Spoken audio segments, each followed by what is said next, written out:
What happens when a man who has everything decides it's not enough?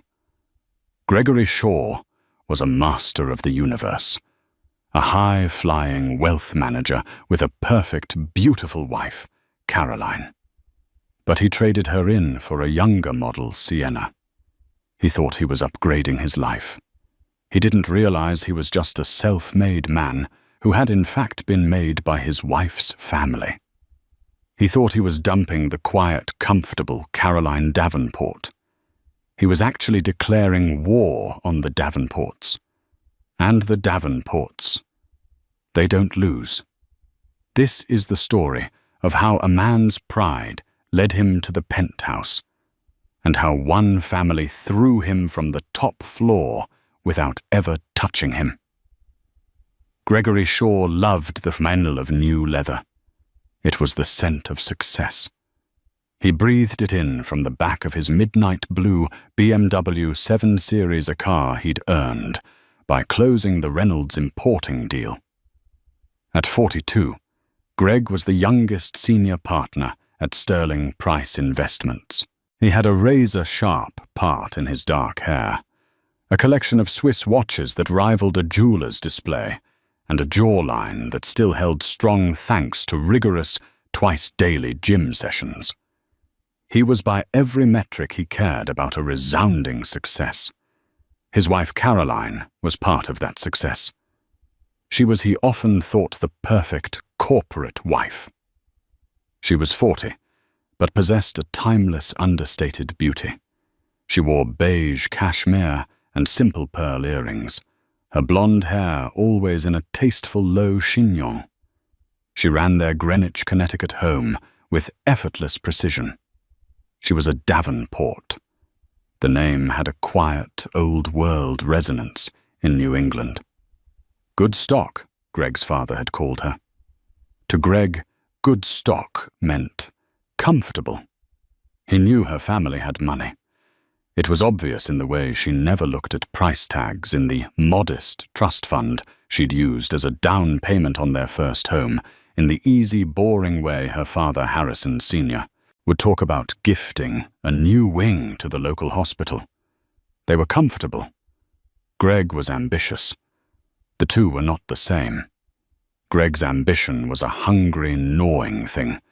He didn't just want comfort, he wanted impact. He wanted to be the man people whispered about. He craved the sharp, electric thrill of a new acquisition, a new deal, a new anything. Lately, that new anything had a name: Sienna Hayes. Sienna was 25. She was a new associate in his firm's marketing department. Where Caroline was cashmere and pearls, Sienna was leather and blood-red lipstick. She was all sharp angles, quick laughter, and a hungry ambition that mirrored his own. She looked at him not with the placid, supportive gaze of Caroline in-law, but with the raw, undisguised admiration of a woman looking at a winner. Their affair started, as they so often do, with a mentorship lunch. It escalated during a business trip to Chicago. It was now a raging fire, fueled by stolen afternoons in a boutique hotel room overlooking the park, the kind with a $40 a bottle sparkling water in the mini-fridge. "You're incredible, Greg," Sienna whispered, tracing the lapel of his Zegna suit one rainy Tuesday. "The way you handled that Taggart client. You didn't just advise him. You commanded him." Greg let a small, satisfied smile play on his lips. "It's just about seeing the angles, Sienna. Knowing what people want before they do." "And what do you want, Greg?" Her eyes, a bright, startling blue, held his. He thought of his perfectly beige, perfectly predictable, perfectly dull life with Caroline. He thought of her quiet dinners, her talk of the children's school fundraisers, her gentle reminders about his blood pressure.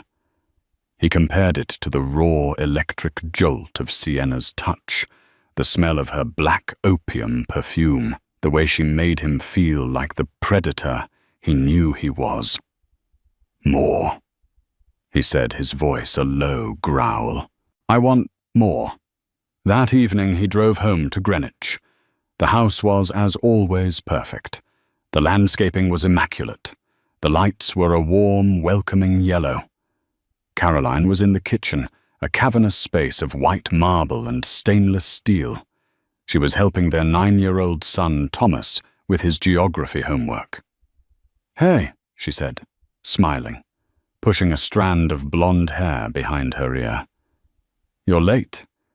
Everything okay at the office? Just clients, he said, loosening his tie. You know. Well, dinner's ready. I made that salmon you like with the dill sauce. He looked at her. The perfect wife. The perfect home. The perfect budding gilded cage. He looked at the salmon. He looked at the beige sweater. And he felt a sudden sharp surge of revulsion. I'm not hungry, he said. His tone was sharper than he intended. Caroline's smile faltered just for a second. Oh. Okay. Well, I can save you a plate. Don't. I'm going to go for a drive.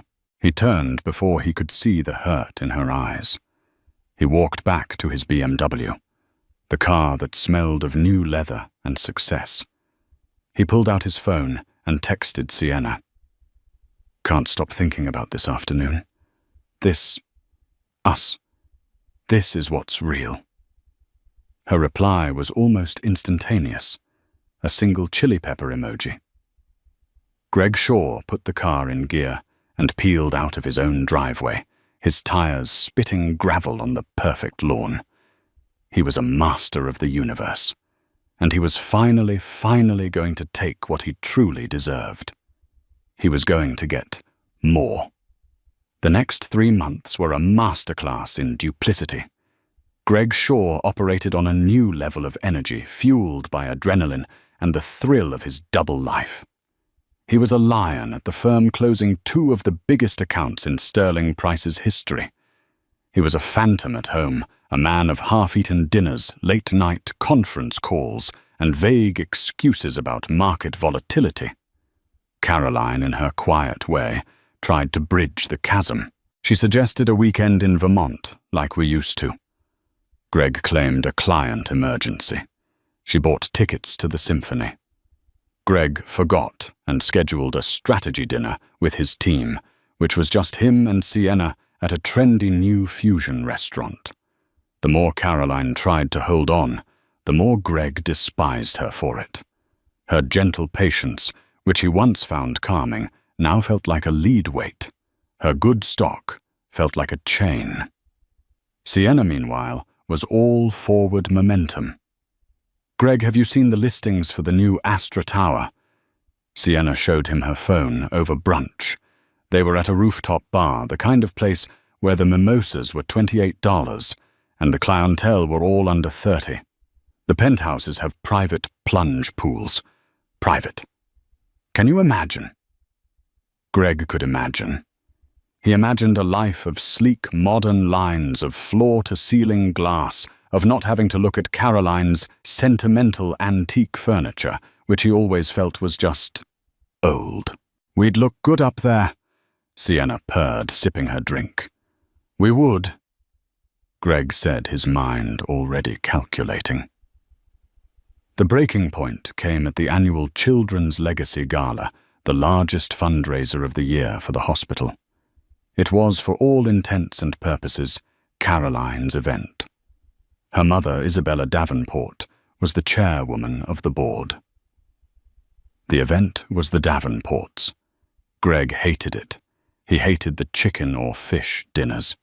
He hated the forced politeness. He hated the way these men, old soft men, who had inherited their wealth, would pat him on the shoulder and call him son, as if he weren't the one actively creating wealth while they just existed. Greg, darling, you remember Carter Reynolds? Caroline was at his elbow, a vision in a deep emerald gown. Greg turned. Carter Reynolds of Reynolds. importing the deal he'd personally closed.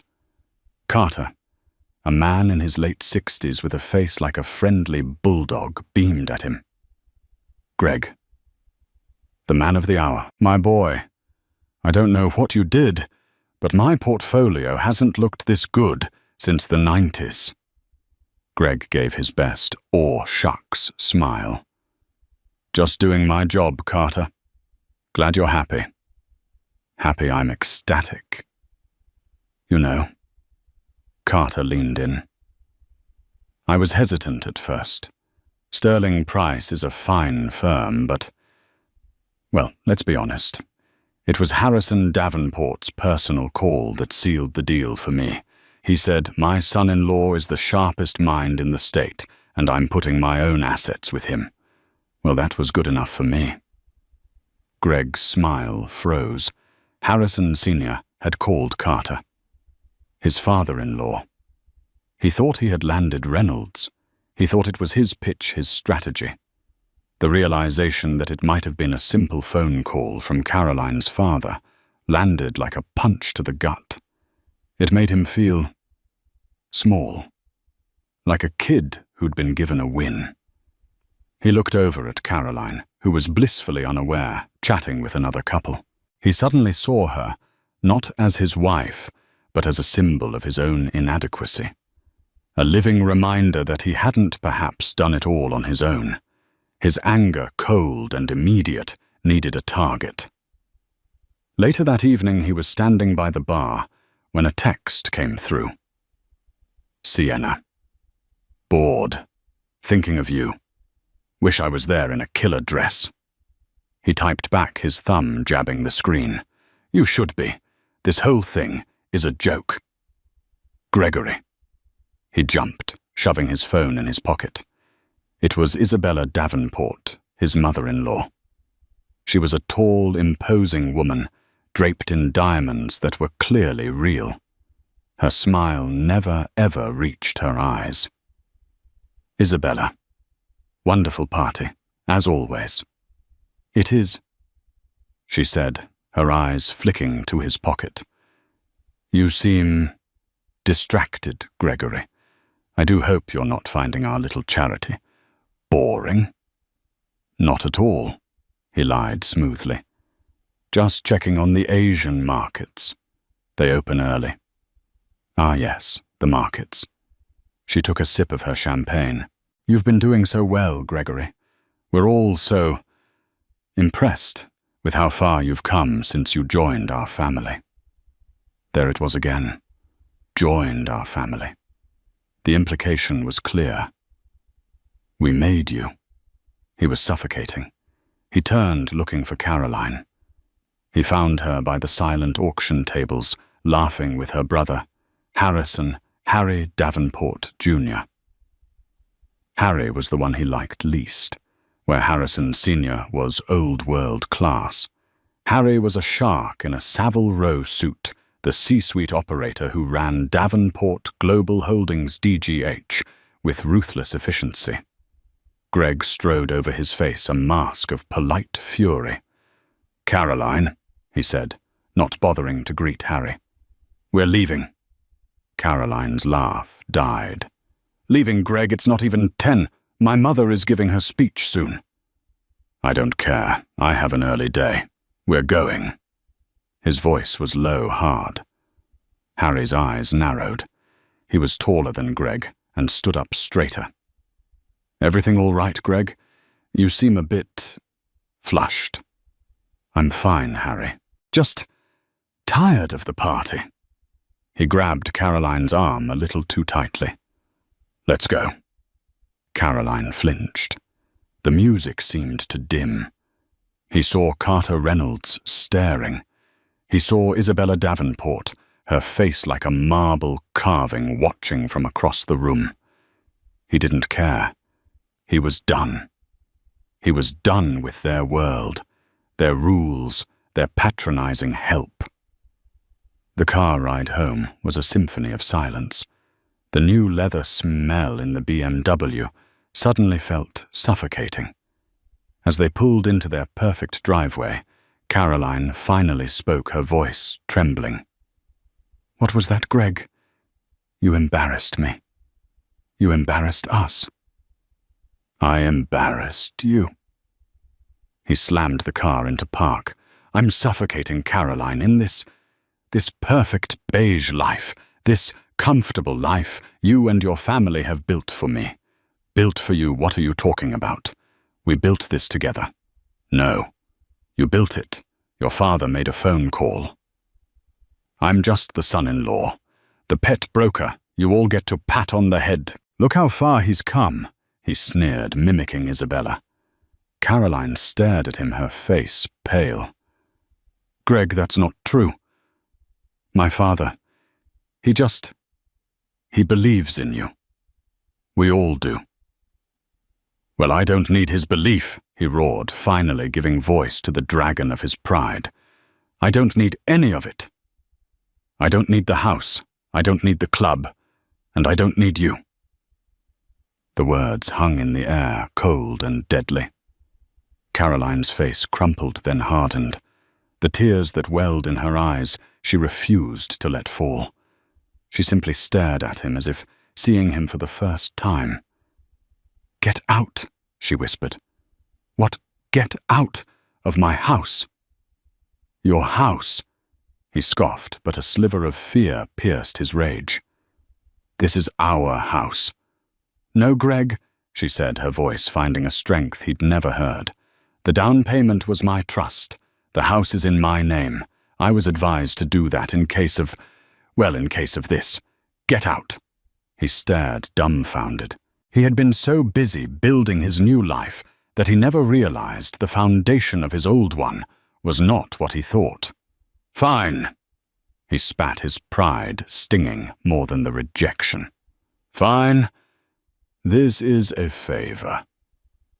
You're saving me the trouble." He went inside, past a stunned-looking Thomas who had woken from the noise and packed a single expensive leather overnight bag. He stormed out, got back in his BMW and peeled away again. He drove straight to Sienna's tiny, generic apartment. He buzzed, and she opened the door wearing a silk robe. "Greg, what are you—" He pushed past her, dropped his bag, and grabbed her. He kissed her hard, a kiss of anger and liberation and desperation.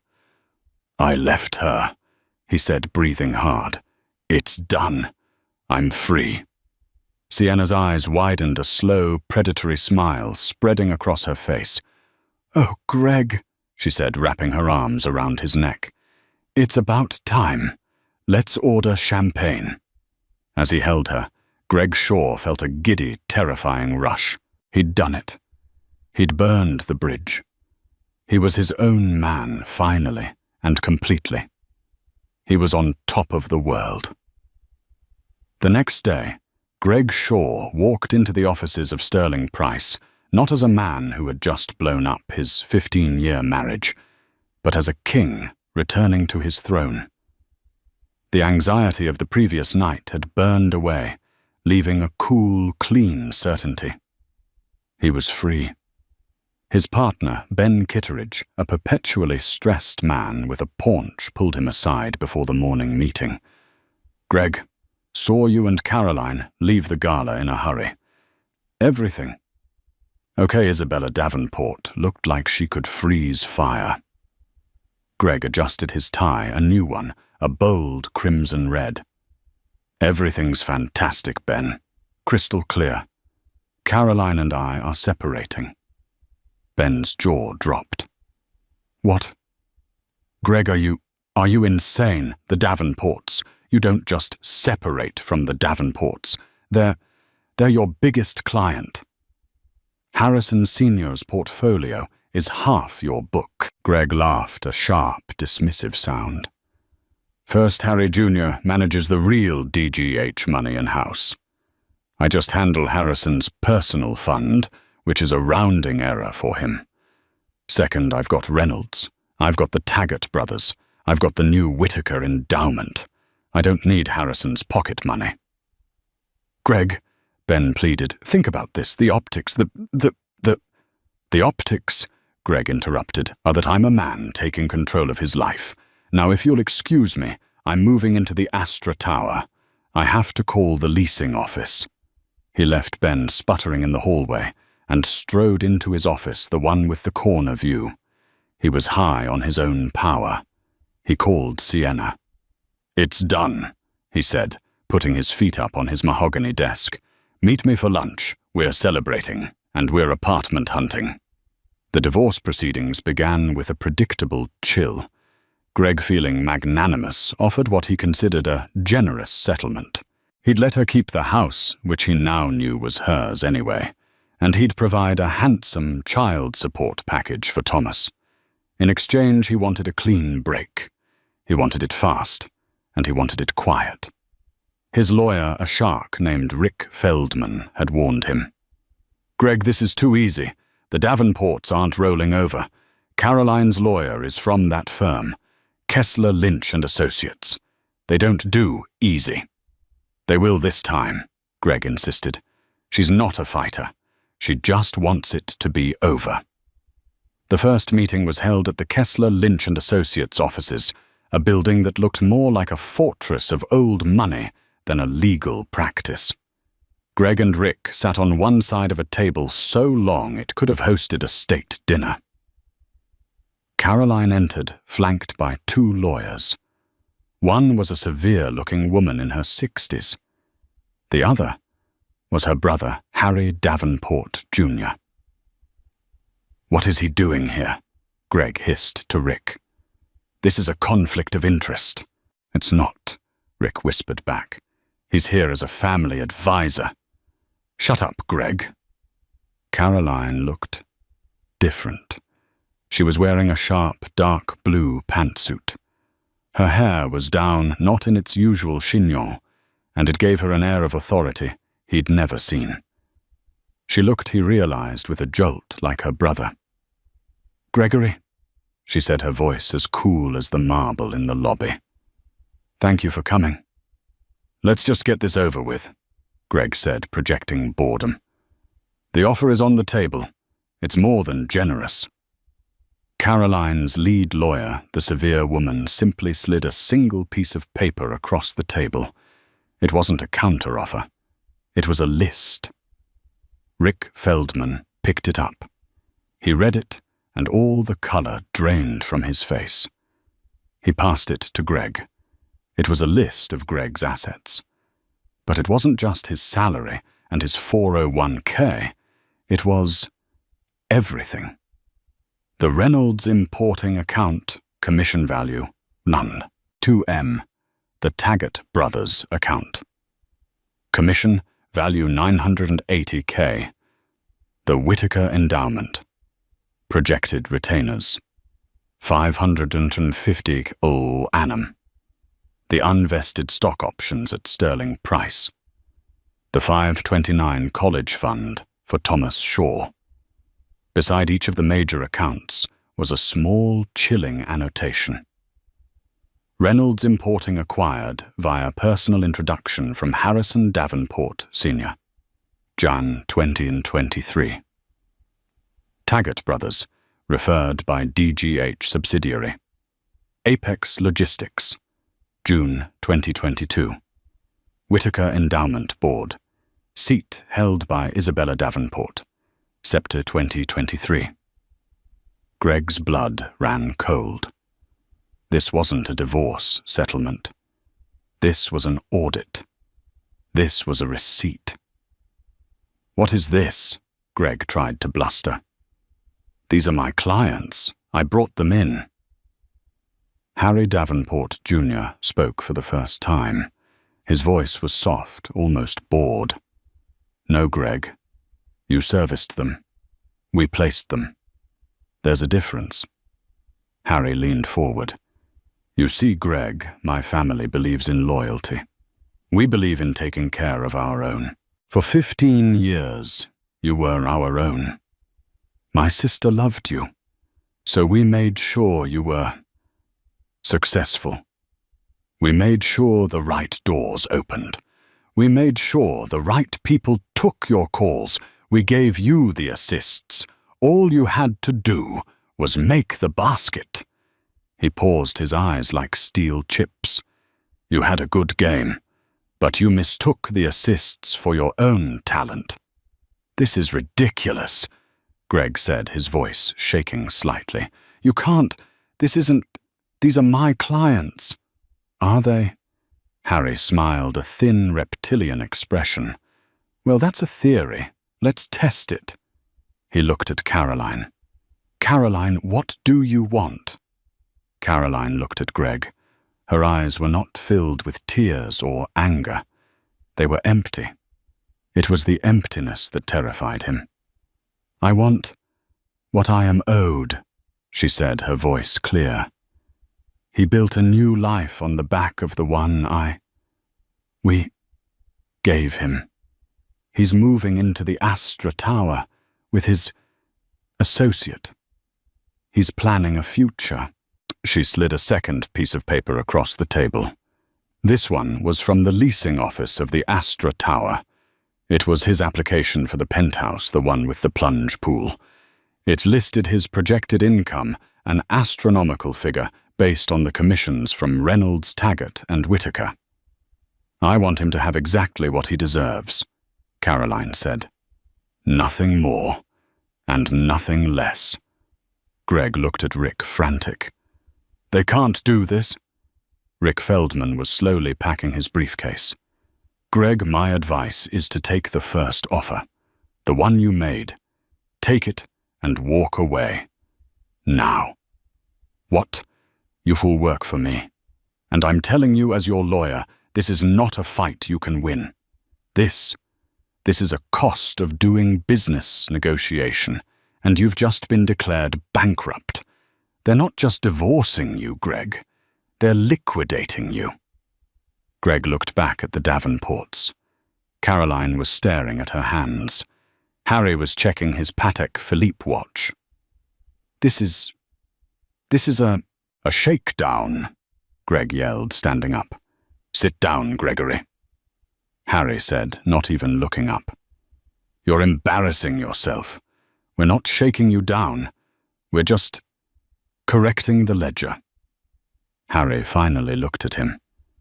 "You wanted a clean break. You wanted to be your own man. Congratulations. As of, well, let's say tomorrow, you will be.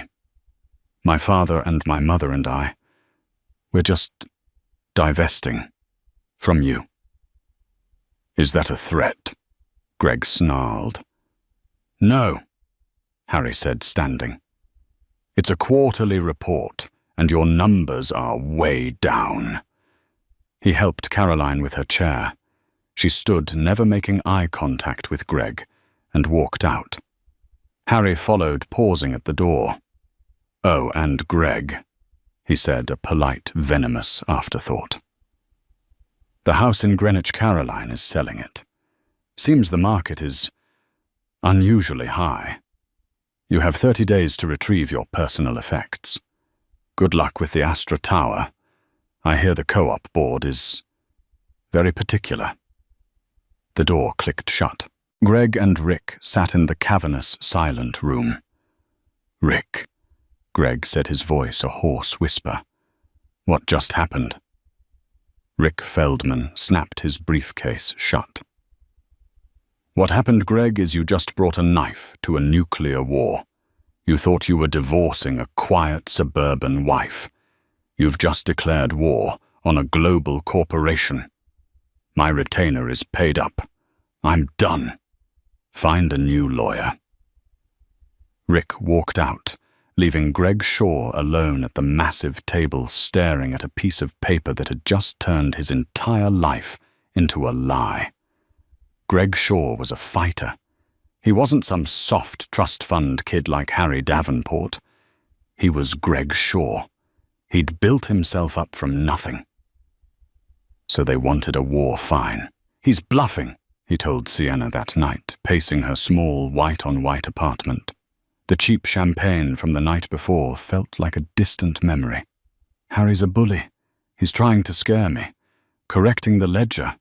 What a joke my clients are with me because of me. My performance. My numbers. Sienna, who had been painting her toenails a shade of neon pink, looked up. So, that list, they can't actually take those clients, right? Of course not, Greg scoffed. This is America. This is capitalism. They can't just take my book. I have contracts. I have relationships. Good, she said, her smile returning. Because I just put a deposit down on a new couch for the Astra. It's Italian leather. You'll love it. Exactly, he said, pulling her close. This is our time. He's just noise. They're all just noise. He doubled down. He spent the next week in a frenzy of activity. He took Carter Reynolds to a $1,000 a plate steak dinner. Carter, my man, Greg said, pouring a glass of eye-wateringly expensive Cabernet. I just want you to know I'm going through some personal changes, a divorce. But it's not going to affect our business. If anything, I'm more focused than ever. Carter Reynolds, his face ruddy, clapped Greg on the back. Son, I don't care about your personal life. I care about my ticker, and my ticker is up. Keep doing what you're doing. Greg grinned. See a joke, a bluff. He called the Taggart brothers. He met with the Whitaker Endowment's COO. Everyone was happy. His performance was undeniable. The Davenport threat was just the pathetic flailing of a jilted family. He and Sienna moved into the Astra Tower. The co-op board interview had been strange. The board president, a man named Arthur Pierce, had looked at Greg's financials with a cold, appraising eye. Impressive numbers, Mr. Shaw, Pierce had said. Very volatile, but impressive. Your sterling price correct. Senior partner, Greg said, puffing his chest. I know. Of sterling price, Pierce said. We'll be in touch. But 2 days later, the approval came through. Greg and Sienna moved into the penthouse. It was magnificent. The city skyline was laid out at their feet. The plunge pool was, as Sienna noted, to die for. They threw a party. They invited all of Greg's colleagues except Ben Kitteridge, who was being weird, and all of Sienna's young, beautiful friends. It was a perfect crystalline moment of triumph. Greg stood on his new terrace, a glass of champagne in hand, Sienna on his arm. He looked out at the city. His city. Told you, he whispered to her. Top of the world. The first crack appeared on a Monday. Greg was in his office admiring the view, which was, he noted with satisfaction, slightly better than his old one, when his assistant, a nervous young woman named Chloe, buzzed him. Mr. Shaw, Mr. Reynolds is on line 1. He sounds upset. Greg frowned. Upset Carter was never upset. He picked up the phone. Carter, what's happening? You see that jump in tech this morning? Greg. Carter's voice was gravelly. I'm pulling my money. Greg dropped his pen. What? What are you? Did you see the quarterly reports? We're up 18%. I don't care about the reports, son. I got a call this morning. From Harrison Davenport. Greg's blood turned to slush. Carter, listen to me. This is a personal matter. His daughter, my wife, we're getting a divorce. He's trying to hurt me. He's being petty. I don't know what it is, Greg, Carter said, and for the first time he sounded cold. But what I do know is that Harrison Davenport Sr. is on the board of the Port Authority, and my entire business is Reynolds Importing. My import-export license is my docking priority. These things are under review. All of a sudden, after 20 years. He can't do that. He's not. Of course not. Carter said, his voice heavy with sarcasm. It's just a routine audit of my business, a business that suddenly has irregularities. The same day Harrison calls me just to say hello and mentions how disappointed he is in the younger generation's lack of loyalty. You get me, Greg? Carter, please. I'm sorry, son, I really am. I like you. But I like my company more. My assets are being transferred to a new firm. Don't call me. The line went dead. Greg stared at the receiver. 1.2 million in commissions.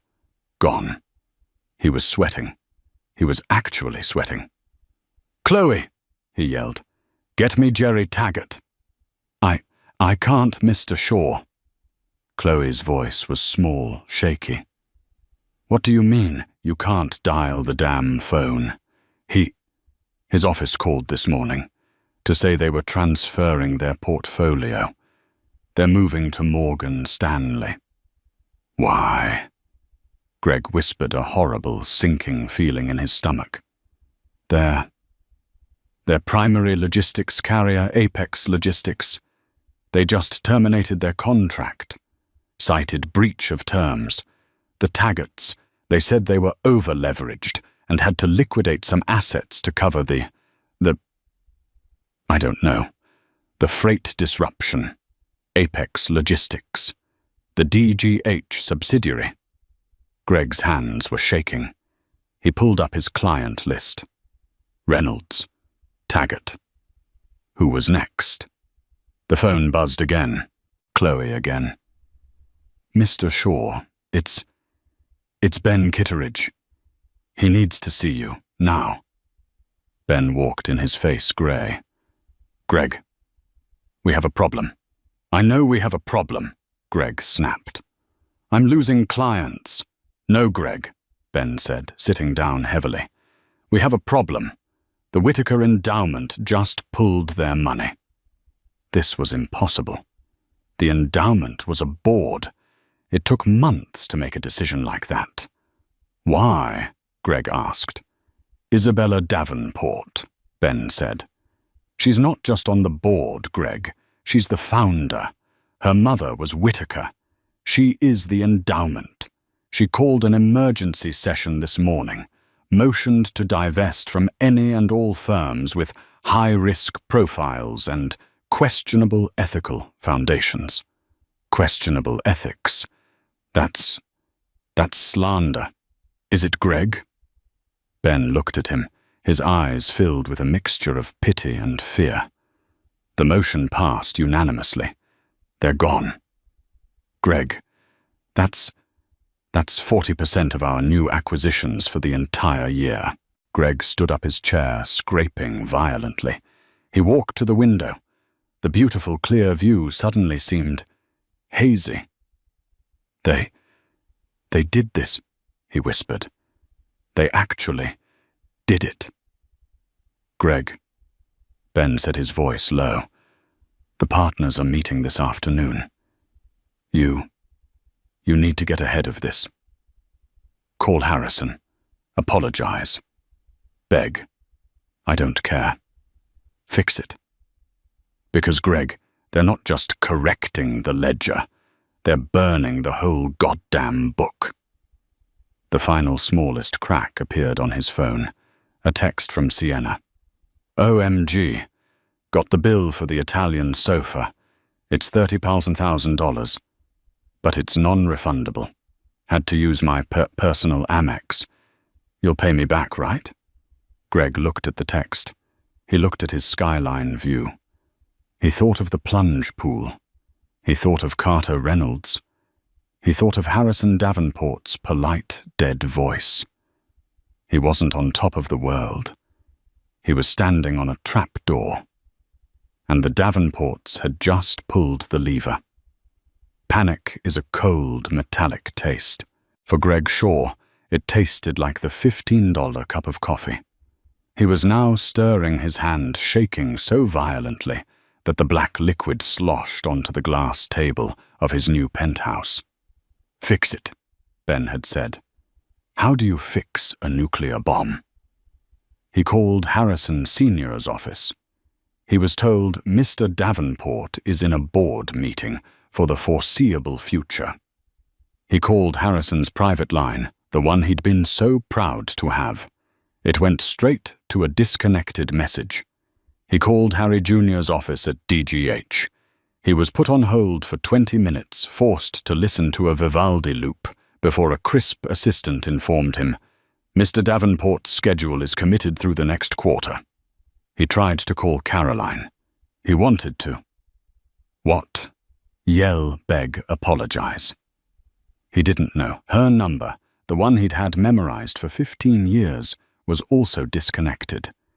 He was an island, and the tide was coming in. The partners' meeting was a bloodbath. He walked in, trying to project his usual confidence, but the faces that looked back at him were not friendly. They were terrified, and they were looking for a sacrifice. "Greg," said the senior partner, an old hawk-nosed man named Robert Sterling. "Explain your book, now." Greg tried. He blustered. He talked about short-term volatility and personal conflicts and market corrections. Ben Kitteridge, his friend, just sat there staring at his legal pad. "So what you're saying's," Robert Sterling summarized, his voice dripping with ice, "is that you personally antagonized the single most powerful family in this state, and in doing so have vaporized 3 of our anchor accounts in 48 hours. It's not. I built those accounts," Greg protested, his voice high. "You cost us those accounts." Another partner, a woman named Janice, snapped. "My clients are calling. They're asking if Sterling Price is stable. They're asking why our senior partner is in a public feud with Isabella Davenport."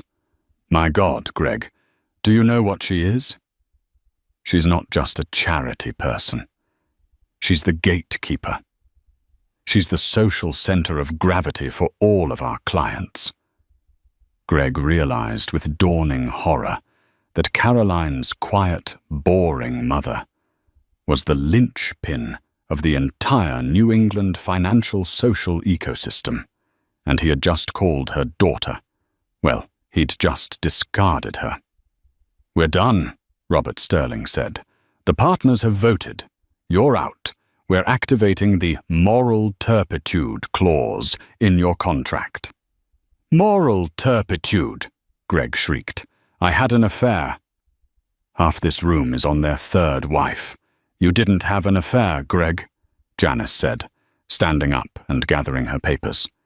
"You had an affair with an employee, which is a sexual harassment liability. And you did it while divorcing a Davenport, which is just terminal stupidity. Clean out your desk. We'll mail you your things." He was escorted out. His building pass was deactivated. His company email was shut down before he even reached the elevator. He stood on the sidewalk in his $3,000 suit, holding his briefcase. He had been a senior partner at 10:00 a.m. By 11:30 a.m. he was nothing. He went home to the Astra Tower, home to Sienna.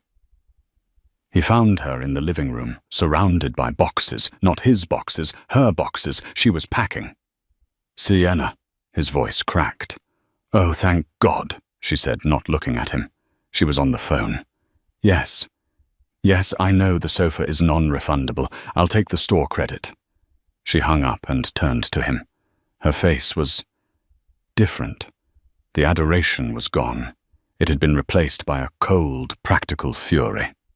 "My internship," she said, her voice flat. What about your internship?" "You're not an intern. You're an associate." "My associate position, Greg. The one at Sterling Price. The one you got for me." "It was restructured. I was just restructured. Out of a job." "Sienna, baby, listen." He reached for her. She flinched, pulling away. Don't you baby me. I just got a call from HR. I'm fired. And then I get a call from some woman. A lawyer. Caroline's lawyer. No. Some other lawyer from DGH Apex Logistics. She told me that my fast-track hire at Sterling Price had been facilitated by a DGH subsidiary as a favor, and that favor was now rescinded. They own Sterling Price. No, Greg said, confused. They're just a client. Are they, Greg? Sienna's eyes were wide with a terror. He recognized it was the same one he was feeling, because the lawyer said that DGH holds the primary commercial lease on Sterling Price's building, that they're their biggest corporate client through 6 different shell companies. She said, "We own the pasture, Greg. We just let him think he was the bull." She said, "Greg." "Yes, she told me to tell you that." And then she told me that my work visa, I'm Canadian. Greg, did you even know that was sponsored by that subsidiary? And it's being revoked. I have 30 days. I have to go home. She looked at him, and all the black opium and leather and ambition had vanished. She was just a 25-year-old girl who had gambled on the wrong horse. You lost," she whispered, her voice breaking.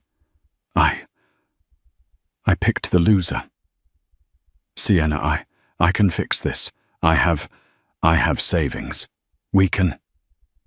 Savings, Greg. We're in a $40,000 a month penthouse. That sofa is $30,000. Your savings are gone. It's gone. Don't you get it? You didn't just lose your job. You're radioactive. You're nothing. The nothing hit him harder than loser. And another thing, she said, her voice turning to pure venom. Your credit card, the one you gave me for the apartment, it was declined. For the sofa. For the goddamn groceries. Greg pulled out his phone. He opened his First Union Commerce Bank app. His accounts, his checking, his brokerage, account frozen, pending review. He stared. They can't do this. They did, Greg. Sienna zipped up her last suitcase. I guess your wife wasn't as comfortable as you thought. She walked to the door. Oh, and the co-op board they called. Arthur Pierce. He said their pre-approval was what did he call it? A conditional income offer. And since your income is, 0, they're terminating the lease. We have to be out by the end of the week. Not 30 days. 5 days. Sienna, wait. She paused at the door. You know, Greg, I feel sorry for her. Your wife. Not because you left her, but because she had to be married to you for 15 years. You're not a lion. You're not a master of the universe. You're just a pet. And you bit the wrong owner. Goodbye, Greg. The door to the penthouse clicked shut. He was alone. In a $40,000 a month apartment he couldn't afford, with a $30,000 sofa he didn't own, and a bank account that was frozen solid.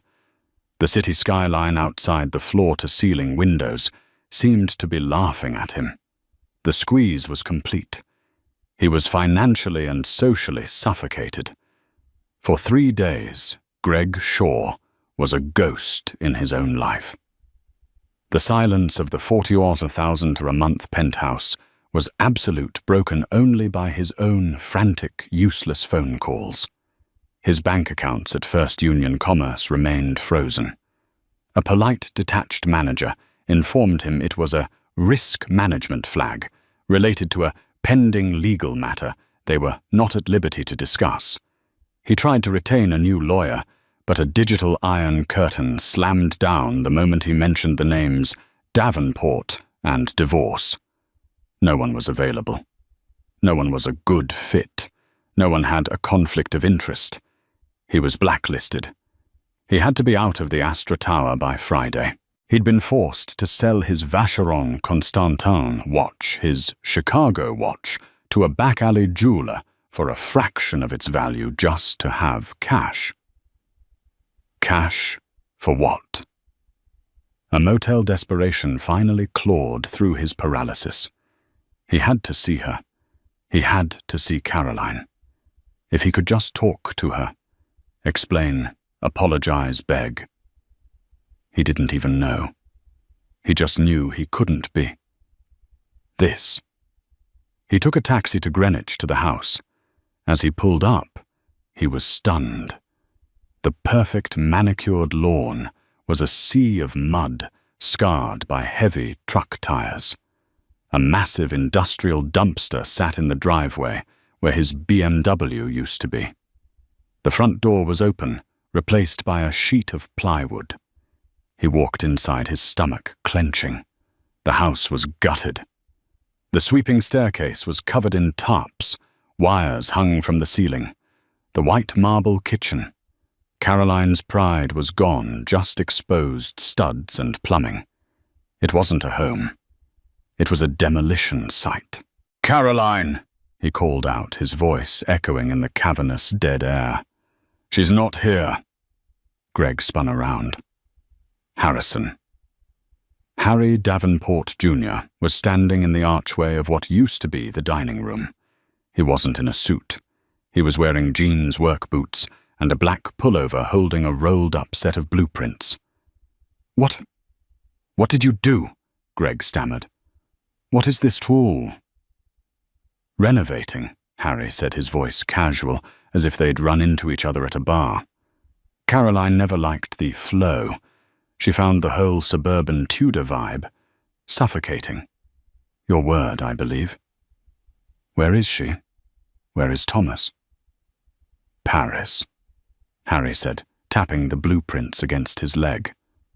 With my mother. Thomas loves the new apartment overlooking the Eiffel Tower. Funny he hasn't asked about you once. The casual, devastating cruelty of it stole Greg's breath. You did this, Greg whispered, gesturing at the ruins of his life. My job, my clients, my bank account. Harry looked at him with an expression of mild curiosity. Did we? I don't think we did anything, Greg. We just undid. We stopped. Harry leaned against a raw 2x4. You're not that smart, are you? You really thought you were a self-made man. He didn't even have to move. The power radiated from him. Let's do the ledger, Greg. Your first big break, that biotech fund that made you junior partner. That was a DGH venture fund. We fed you the intel. We let you discover it to build your reputation. Your clients, Carter Reynolds. My father sits on the Port Authority. One routine audit, and Carter's entire import business gets lost in customs forever. The Taggart brothers. Their logistics carrier, Apex, is us. We just rerouted their supply chain. They were happy to move their money to get their shipments back on track. The bank? Greg whispered, the blood draining from his face. First Union. Harry actually laughed. Oh, that's my favorite. Greg, DGH acquired a 51% controlling stake in FUCB in 2019. It was a portfolio diversification. My father sits on the risk committee. Your frozen account. That's just standard procedure when a high-risk individual, say someone with massive sudden income losses and a pending divorce from a high-value asset. Well, the bank has a fiduciary duty to protect itself. We're just protecting ourselves. From you. It was all one system. They didn't just have money. They owned the board. And Sienna, Greg said, the last piece falling into place. My sister, Harry's voice hardened, is a very detailed person when she's upset. Caroline was heartbroken for about a day. Then she got organized. She's a Davenport. She made a list. She found Ms. Hayes's Canadian visa was sponsored by a subcontractor. Of ours. A simple phone call. Greg's legs gave out. He sat down on the tarp-covered stairs. You built me up. Just to do this. No, Harry said, his voice now cold. We built you up because my sister, my quiet, gentle, brilliant sister loved you. She saw a spark in you and she begged my father. Help him, Daddy, she said. He just needs a chance. Harry crouched eye level with Greg. And you took that chance, her love, her family's power, and you used it to build a bird bath for a 25-year-old in a tacky penthouse. You were too busy looking at yourself in the reflection of the things we gave you to ever see her. He stood. So no, Greg, we didn't do anything to you. We just stopped holding you up. And you just fell. This is who you are, without us. Harry pulled a check from his pocket. A First Union Commerce Bank check. He tossed it onto Greg's lap. This is $50,000, Harry said. It's from Caroline. She's concerned you'll end up homeless. It's her one failing, the pending legal matter on your other accounts. That's the divorce. Her lawyers are going to argue dissipation of marital assets, the penthouse Sienna, the Italian sofa. They're going to enjoy taking it out of out of nothing. 50,000. Greg looked at the check. It was charity. Take the check, Greg. Get a bus ticket. Go to Arizona. I don't care. But you're uninvestable in New England. You're no longer associated with the family. Consider this a social and financial deletion. Harry walked to the plywood-covered door, then paused. She didn't just gut the house, Greg. She's renaming the hospital wing, taking your name off the plaque. He left.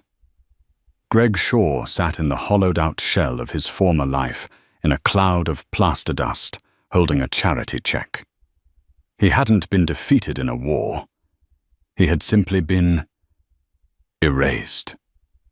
Pride Gregory Shaw learned doesn't vanish in a single explosive moment. It's a death by 1,000 cuts, a slow, agonizing erosion that leaves you hollow. The $50 and $1,000 from Caroline was the first and most exquisite cut. It was both a lifeline and a final, crushing insult. It was enough money to survive, but not enough to live. It was, as Harry had intended, bus ticket money.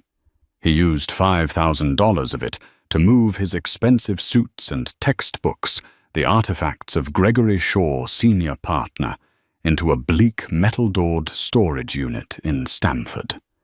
He used another $1,500 to rent a room. Not an apartment. A room. It was in a shared house in Bridgeport, a town he used to fly over. His roommate was a 22-year-old line cook who played video games at high volume and left instant noodle cups in the sink. The rest of the money he hoarded, watching the balance with a terror he'd never known. He, a man who used to move 7-figure blocks of assets, was now afraid to buy the premium brand of toilet paper. He had to get a job. He printed his resume. Senior partner, Sterling Price Investments. MBA, Wharton. Proven track record.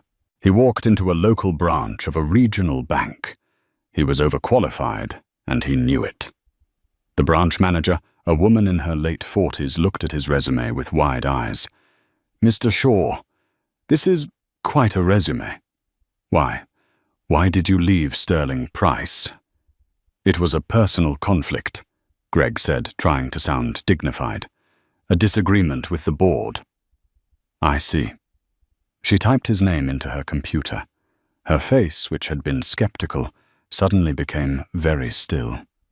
She read her screen for a long, silent minute. "Mr. Shaw," she said, her tone changing to a crisp, professional chill. "I'm afraid we don't have any positions available that fit your profile." "My profile?" "My profile is excellence." "Your profile, sir," she said, not looking at him, "is flagged in the central compliance system. We are not able to move forward with your application." He didn't need to ask. Isabella, Harry, the Davenports. They hadn't just blacklisted him socially. They had put a permanent digital mark on his name.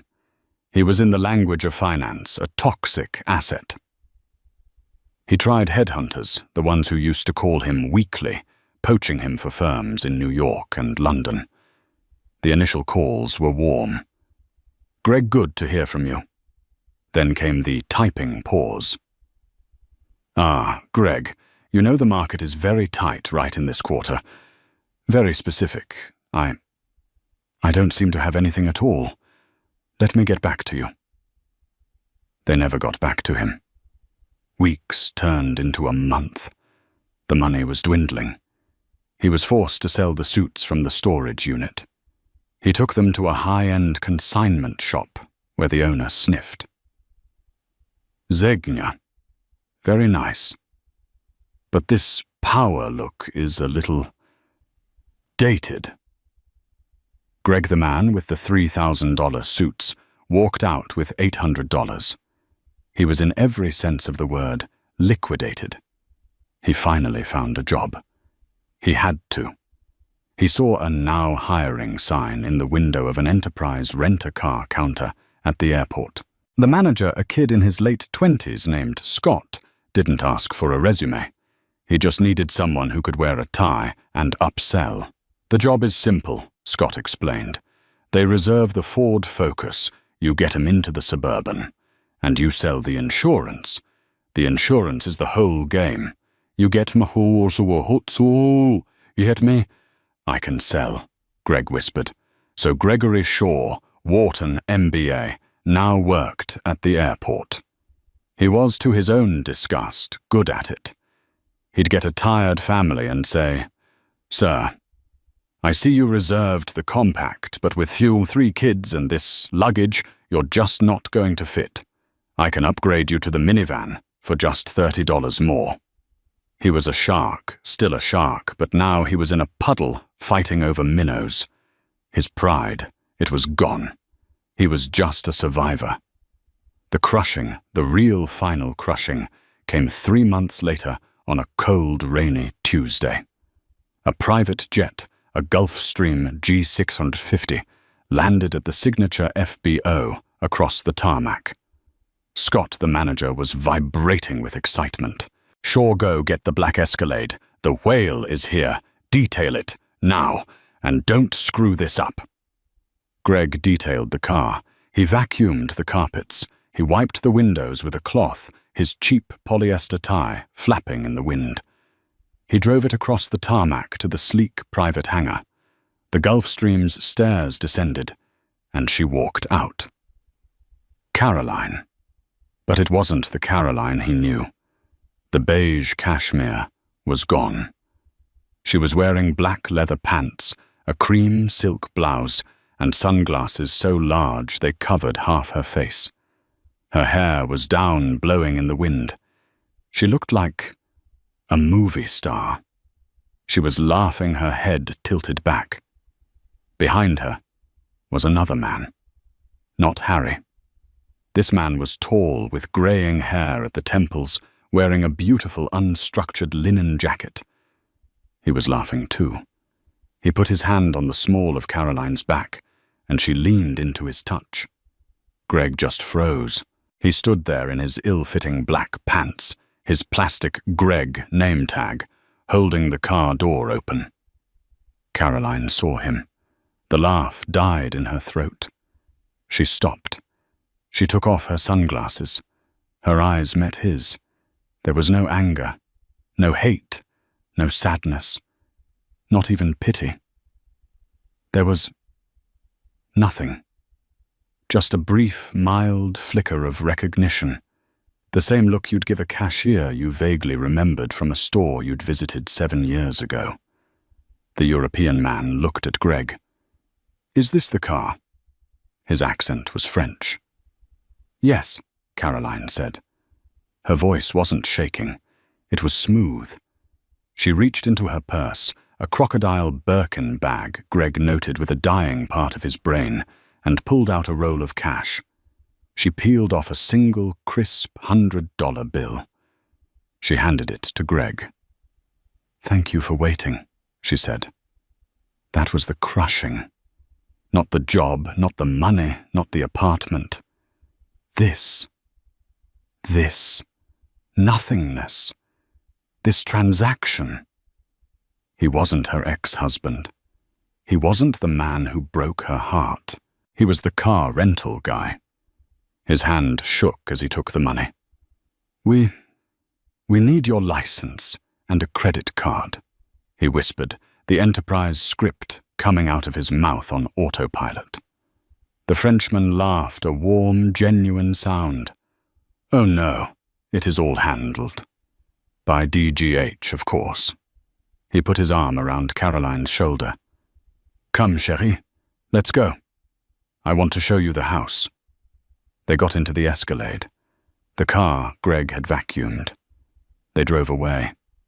Greg Shaw stood on the tarmac in the rain, holding the $100 bill. It was a tip, from the woman he'd thought he was too good for. He finally understood. He hadn't lost. He had never even been in the game. In the end, it wasn't a corporate takeover.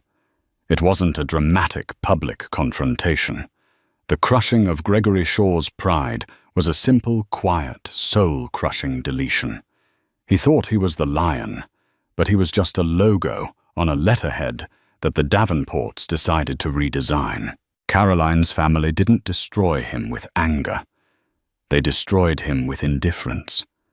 They simply took back everything they had loaned him: his clients, his status, his reputation, his credit, and left him with the only thing he truly owned, his own arrogance. And it turns out, that's not worth very much on the open market. What do you think? Was this a real-life story of consequences, or did the family go too far? Let me know your thoughts in the comments below. If your jaw is on the floor right now, please do not keep this story to yourself. The best revenge is living well, but the best stories are the ones that are shared. Like this video if you believe he got what he deserved. Share it with a friend who needs to see what happens when you underestimate the quiet ones. And most importantly, subscribe and hit the bell icon. You think this story was wild? You have no idea what I have coming next.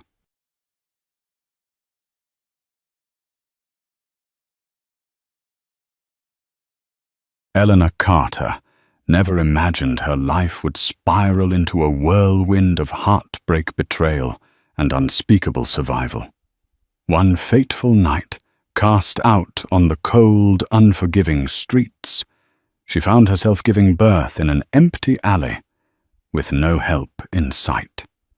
Her millionaire ex-partner, Adrian Davenport, was nowhere to be found. Yet destiny had other plans. Months later they would come face to face again, but this time under the glaring lights of a courtroom, with the relentless echo of a judge's gavel thundering in the background. Prepare for an unforgettable journey entwined with secrets, scandals, and a relentless quest for justice that will keep you on the edge of your seat. Elena Carter had grown accustomed to the noises of the city. The taxi horns, distant sirens, and the electric hum of street lamps. But on this particular night, every sound felt amplified. The cold seeped through her tattered coat, chilling her to the bone. Tears streamed down her cheeks as she clutched her swollen belly. She stumbled through the dark alley, breath coming in quick, shallow gasps, searching for any sign of help. Her mind raced with a single, frantic question. Where is Adrian? He had promised to be there for her, to protect her and their unborn child. But as her due date approached, the phone calls stopped and the texts never came. The man who once swore his undying love vanished without a trace. At first, Elena believed he was busy handling the affairs of Davenport Holdings. Adrian was, after all, the youngest heir to a formidable business empire. He spent his days attending endless meetings at the family firm's head office in Chicago's Loop, dining with politicians and rubbing shoulders at exclusive galas. She brushed aside her doubts, clinging to the idea that once his work settled, he would return to her side. But here she was alone in labor, and desperately hoping for a miracle. The contraction hit her with brutal force. Elena collapsed against a graffiti-covered wall, gritting her teeth so hard she feared they might crack. She had no phone. She had no one to call. She'd pawned her last valuable possession, her mother's locket, just to afford a few nights at a run-down motel. But now even that was gone. She looked up and down the deserted alley, praying someone might pass by. Her pleas were swallowed by the roar of an approaching train overhead. In that suffocating moment, Eleanor realized she would have to deliver her baby by herself. Panic seized her heart, but a fierce maternal instinct also flooded her veins. She forced herself to breathe, to remember the techniques she'd read about months ago. As another contraction racked her body, Eleanor screamed into the darkness. She felt the baby descending, a sensation both terrifying and miraculous. She removed her coat, spreading it on the cold, damp pavement. The city's neon glow illuminated the graffiti around her, and she felt for a fleeting second that this heart-breakingly surreal scene might be the end of her. But she pushed forward, determined to bring her child into the world, no matter the cost. A sudden wave of relief swept over Elena when she heard a faint voice from the mouth of the alley. An elderly man who introduced himself as Mr. Harold James, wearing a threadbare trench coat, had heard her cries. Under normal circumstances, he might have hurried on, fearful of city dangers, but something compelled him to step forward. Crouching beside Elena, he offered nothing more than a few words of encouragement, and trembling hands he admitted he knew next to nothing about childbirth. But in that moment, compassion was all Eleanor needed. With Harold's help, she tore open the hem of her dress to fashion makeshift swaddling cloths. Every nerve in her body felt aflame. She let out a raw, guttural scream. And then finally a new voice joined the piercing cry of her newborn daughter. Elena cradled the tiny infant against her chest, tears mingling with the sweat on her face. Harold rummaged through his pockets, eventually producing a clean handkerchief to gently wipe the baby's face. In the faint glow of a flickering streetlight, Eleanor cast at her child, a rush of love overwhelming the pain and desperation. She whispered a single name: Hope.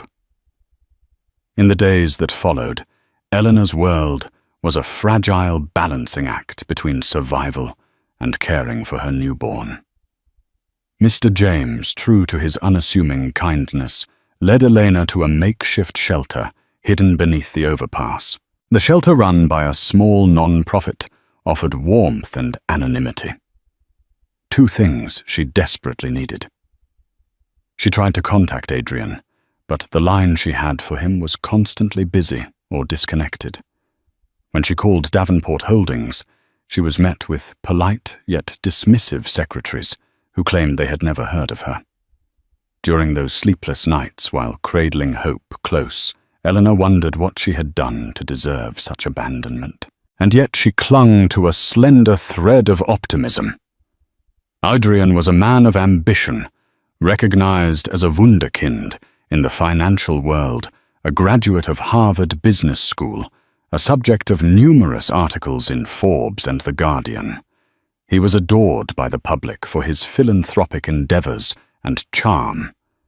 Elena reasoned that the man she knew, gentle caring, couldn't have simply disappeared on purpose. But as she discovered an outdated newspaper article featuring Adrian at the Ritz-Carlton Gala with another woman on his arm, her doubts exploded into heartbreak. Had he truly replaced her? Or was there something deeper at play? The shelter manager, Teresa Alvarez, took pity on Elena's plight.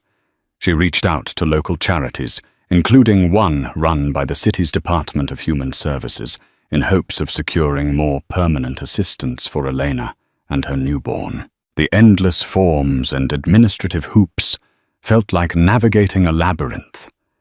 But Elena's determination never wavered. Between feedings, Elena poured every ounce of energy she had into finding work. Most potential employers turned her away the moment they saw her baby in tow. A sympathetic waitress position offered by a local diner was short-lived when Hope developed colic, and Elena's frequent absences to soothe her daughter resulted in abrupt termination. At night, Eleanor often found herself awake, listening to the distant hum of late-night traffic, reliving the sweet memories with Adrian. She remembered the penthouse parties at the Drake Hotel, the spontaneous weekend trips to Napa Valley, and the times he used to whisper promises of a life filled with love and security. How could that same man leave her to fend for herself in the cold streets of Chicago? Desperation fueled her. She wrote letters addressed directly to Adrian's personal penthouse, even slipping one under the doors of Davenport Holdings. Silence remained her only reply. Behind the walls of Davenport Holdings, Adrian's world was equally tumultuous, though in a very different way. After his father's sudden passing from a heart attack, Adrian found himself in the crosshairs of board members, executives, and opportunistic relatives who all questioned whether he had the mettle to steer the Davenport empire. He spent long nights buried in financial reports, ironically unaware that just a few miles away, Eleanor was fighting to keep their newborn daughter fed and warm. Whenever thoughts of Elena surfaced, her radiant smile, her unwavering belief in him, he tried to dismiss them. The memory of their argument, the hurt on her face as he walked out the door, weighed heavily on him. Yet he convinced himself he was doing the right thing by focusing on the business. Meanwhile, Adrian's best friend and personal attorney, Mark Henderson, cautioned him repeatedly. "If Eleanor is pregnant, you need to address it," Mark insisted.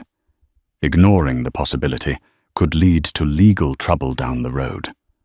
But Adrian, grappling with his own insecurities and illusions of betrayal, brushed aside his friend's concerns. With the entire Davenport board pressuring him to secure a profitable merger, Adrian allowed his personal life to remain an unresolved mystery. Winter arrived mercilessly in Chicago, the sub-zero winds cutting across Lake Michigan and leaving ice crystals in their wake. For Elena and her baby, warmth was a luxury they could seldom afford.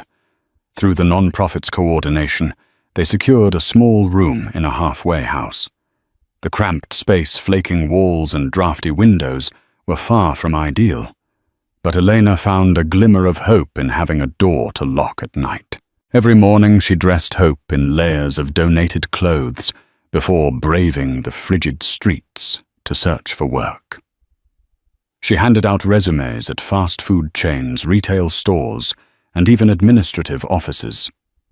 Most places either ignored her or expressed sympathy before showing her the door. "We'll keep your application on file," they'd say, their eyes betraying a pity she loathed. One fateful day, after trudging through a blizzard, Eleanor collapsed on the sidewalk, her body shaking from exhaustion. A passerby named Patricia Locke, an off-duty social worker, found her and immediately called an ambulance. At Mount Sinai Hospital, doctors discovered severe anemia, dehydration, and signs of malnourishment. For Elena, The hospital bed and the gentle hum of machines offered a fleeting sense of safety, even if Hope's cries in the nursery reminded her that they still had an uphill battle to fight. While Elena recovered at Mount Sinai, Patricia Locke, the caring social worker who found her, visited every day. She brought small comforts, a cozy blanket for Hope, a set of baby bottles, and offered a compassionate ear. It was Patricia who first gently suggested legal counsel. "Eleanor," Patricia said one afternoon, "you have rights, and so does your daughter. If Adrian Davenport is truly the father, you need to consider seeking child support or any financial help the law might provide." The mention of Adrian's name triggered a wave of conflicting emotions in Eleanor: anger, sorrow, and a glimmer of lingering love. She had been too proud, or perhaps too frightened, to consider legal action before. The mere idea of dragging her once-beloved partner into court felt like another betrayal of her hopes for a reconciled family. But she had to face the reality her baby needed stability, and she was running out of ways to provide it alone. By the time Elena was discharged, Patricia had connected her with a pro bono legal clinic. There, Elena was introduced to Marcia Bradshaw, a determined young attorney with kind eyes who specialized in family law. And with that single step, the trajectory of Elena's world began to shift. Marcia Bradshaw's office was modest, nestled in a worn-out building housing various non-profits.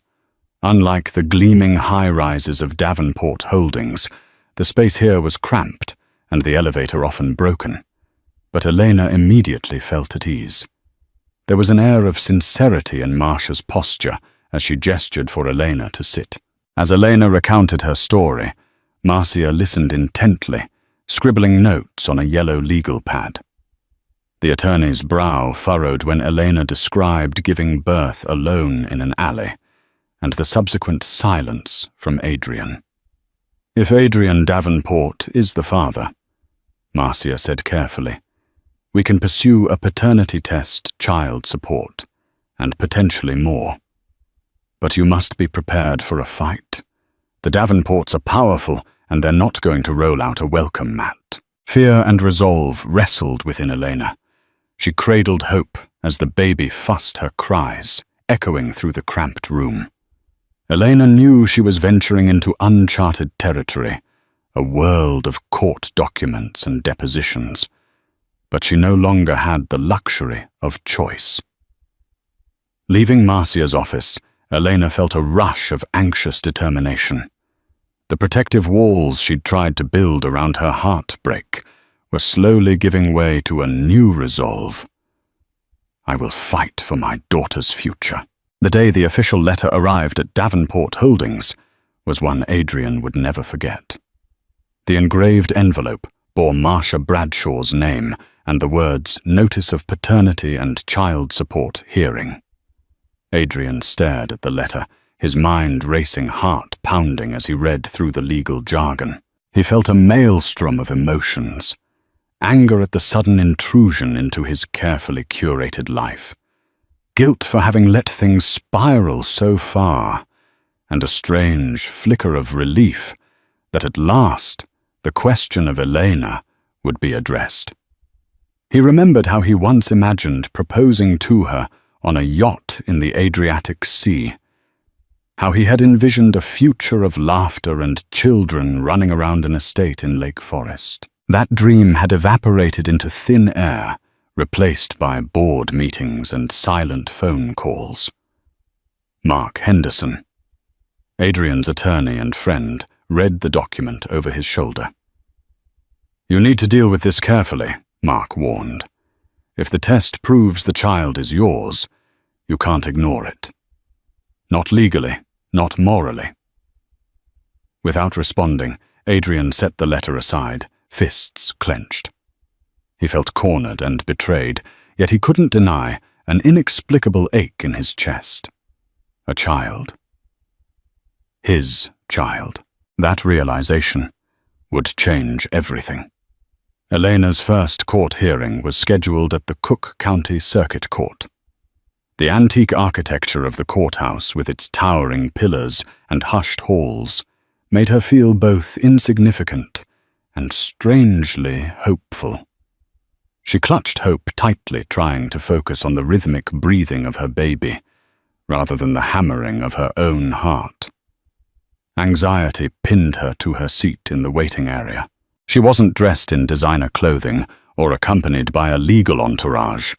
All she had was Marcia by her side. She couldn't help but recall the glittering galas she had once attended with Adrian. It seemed surreal that she was now about to face him in a courtroom. When Adrian finally arrived, Elena felt her breath hitch. He looked every bit the polished millionaire tailored suit, polished shoes, cool confidence. Yet in his eyes, she glimpsed a flicker of something that looked a lot like regret. The hearing was brief. Judge Isaac Moretti, known for his stern demeanor, listened attentively as Marcia outlined the need for an immediate paternity test. Adrian's legal team, led by a seasoned lawyer named Robert King, tried to dismiss the case as a baseless claim. But Judge Moretti ordered the test without hesitation, setting in motion the legal machinery that would forever link their fates. The paternity test results came back positive. Adrian Davenport was indeed Hope's father. The news spread through the corridors of Davenport Holdings like wildfire, fueling office gossip and shaking the family's pristine image. Adrian's stepmother, Lucinda Davenport, practically frothed at the mouth with indignation, convinced Elena was nothing more than a cunning gold digger. Behind closed doors, Adrian's board of directors were not pleased either. The timing could not have been worse. Davenport Holdings was on the cusp of closing a multi-million-dollar deal with Morgan Stanley, and shareholders feared negative press might jeopardize the negotiations. Whispers of damage control echoed in the executive suites, while social media buzzed with rumors, speculation, and paparazzi snapshots. For Elena, the test result was a bittersweet vindication. She had never doubted who Hope's father was, but seeing the official paperwork gave her a momentary surge of courage. Marcia assured her that the next steps formalizing child support, possibly negotiating custody rights, were well within her legal claims. Still, a pang of sadness clung to her. Despite her anger and hurt, a small part of her had yearned for an apology or some show of remorse from Adrian that went beyond mere legal obligation. But for now, the fight had only just begun, as the public eye turned toward the unfolding drama media outlets, scrambled for angles. The Chicago Tribune ran a headline, "Millionaire Heir, Adrian Davenport, in Paternity Scandal." Talk shows, tabloid websites, and social media hashtags proliferated. Meanwhile, Elena found herself fending off reporters who camped outside the shelter, where she sometimes volunteered, eager to snap pictures of her with Hope. Marcia advised Elena to maintain privacy and focus on the court proceedings, but the relentless intrusion weighed on her. She worried about how the press would frame her story. She was not a schemer, nor was she some naive girl chasing a wealthy man's fortune. She was simply a mother, fighting for her child's rightful support. Adrian, on the other hand, had spun into a crisis management frenzy. Robert King arranged a discreet meeting with Marcia to gauge the possibility of settling out of court.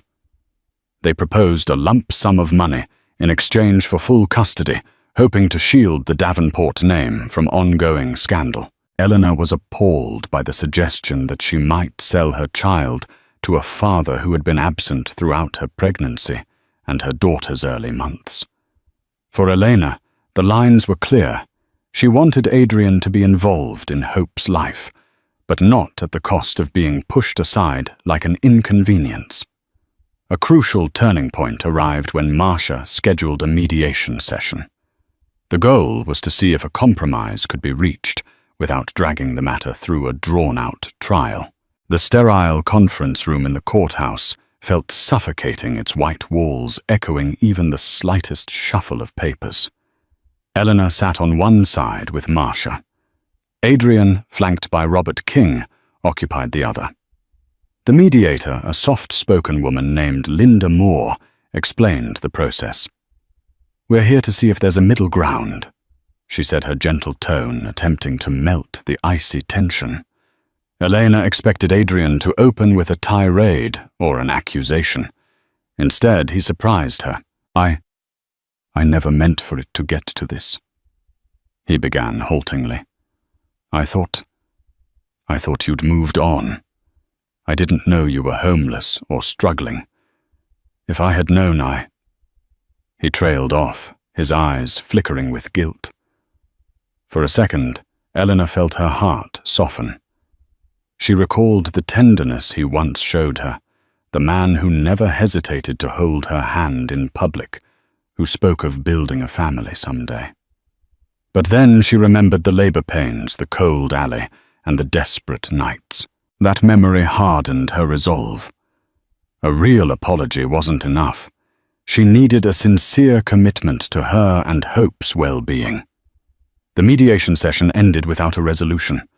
Adrian insisted he wanted to be part of Hope's life, but Robert King recommended that Elena relinquish physical custody in exchange for generous financial compensation. Elena stood firm, refusing to let Adrian come and go at will, without shouldering true parental responsibility. Outside the courthouse, media photographers snapped pictures capturing the tension etched on Elena's face and the discomfort in Adrian's posture. Headlines spun wildly: heirs, love child, sparks. Heated custody battle. Mother of Davenport. Baby rejects lavish settlement. Elena returned to her cramped room that night, emotionally drained. Though she believed she was making the right choices for Hope, fear gnawed at her. She worried about the financial might of the Davenport family, their ability to drag her through an endless legal process. Would she be forced into a settlement just to keep her daughter secure? After putting Hope to sleep, Elena found a quiet moment to look through old photographs. She remembered happier days, times when Adrian would spin her around the living room while jazz music played in the background. Those memories felt like a lifetime ago. Resolute and exhausted, she reminded herself of the life she wanted to build for her daughter, a life free from fear and uncertainty. Tensions soared as the custody hearing approached. Judge Moretti had ordered a child services evaluation to assess both parents' living conditions and emotional capacity to care for Hope. A social worker named Clara Nolan visited Elena's humble accommodations, noting the cleanliness and the bond between mother and child, despite the limited resources. A week later, Clara arrived at Adrian's penthouse, located in a prestigious building overlooking Lake Michigan. The interior was immaculate, polished marble floors, high ceilings, and unobstructed view of the city skyline. But as Clara carefully asked Adrian questions about his role as a father, his responses seemed practiced as if guided by legal coaching. Behind the scenes, Adrian struggled. On one hand, he genuinely wanted to connect with the daughter he'd only just discovered.